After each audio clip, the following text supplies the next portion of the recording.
Hello everyone.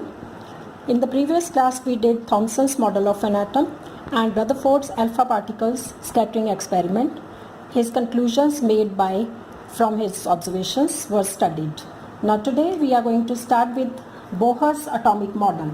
Now according to Bohr, an electron is revolving around the nucleus in their fixed shells, or you call them as orbits.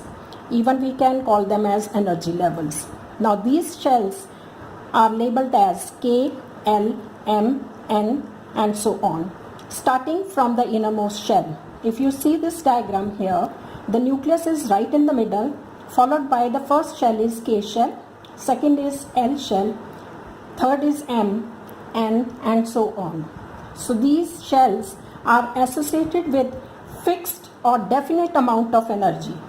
Now this fixed or definite amount of energy is associated with each level, that is K, L, M and N shell. And energy associated with these shells increases as we go further from nucleus to K shell, L shell, M shell, N shell. It means the K shell is having least amount of energy, whereas N shell is having the maximum amount of energy. So energy keeps on increasing as we are moving away from the nucleus. But as long as the electron is there in one shell, the amount of energy remains the same. It is fixed, it is definite. Now next topic is discovery of neutrons. After you have studied Rutherford's scattering alpha particle experiment, he concluded from his experiment that mass of an atom is concentrated only in its nucleus.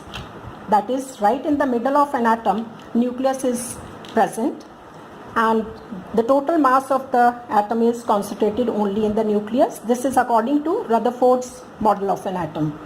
And since we all know electrons have negligible mass, or they are considered to be massless. Either you can say negligible mass or you can say massless.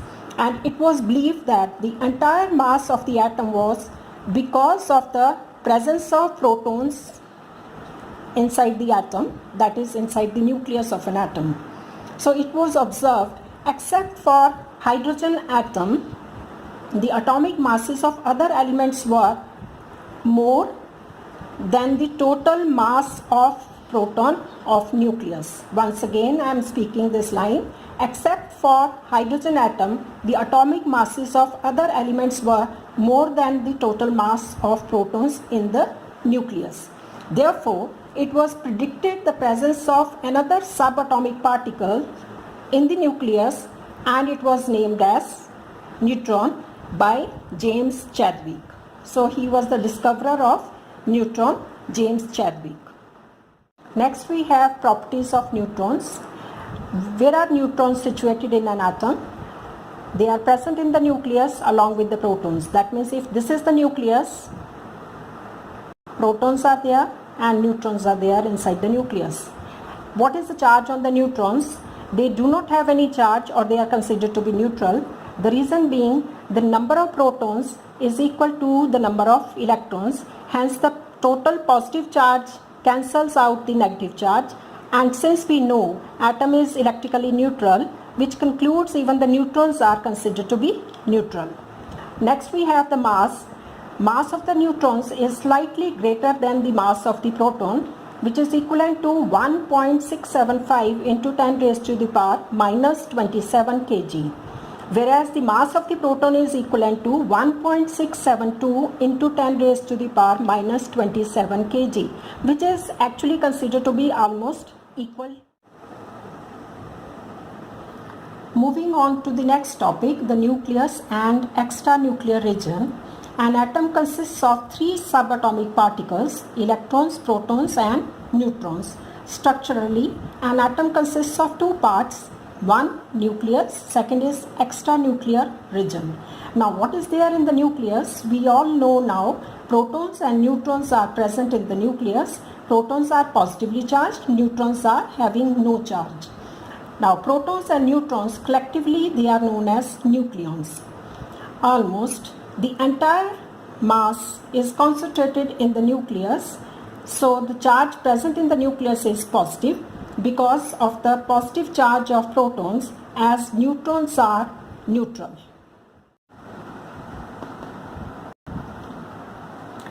The extranuclear region consists of the electrons which are revolving around the nucleus in their fixed path called the orbits or shells, and you can call them as energy levels also. And we know that number of protons is equal to the number of electrons, hence the positive charge cancels out the negative charge, and we know now that neutrons are neutral, hence the atom is considered to be electrically neutral. In the next class, we will be doing atomic number, mass number, their relationship, symbolic representation of an element, and Bohr-Bury scheme of electronic configuration.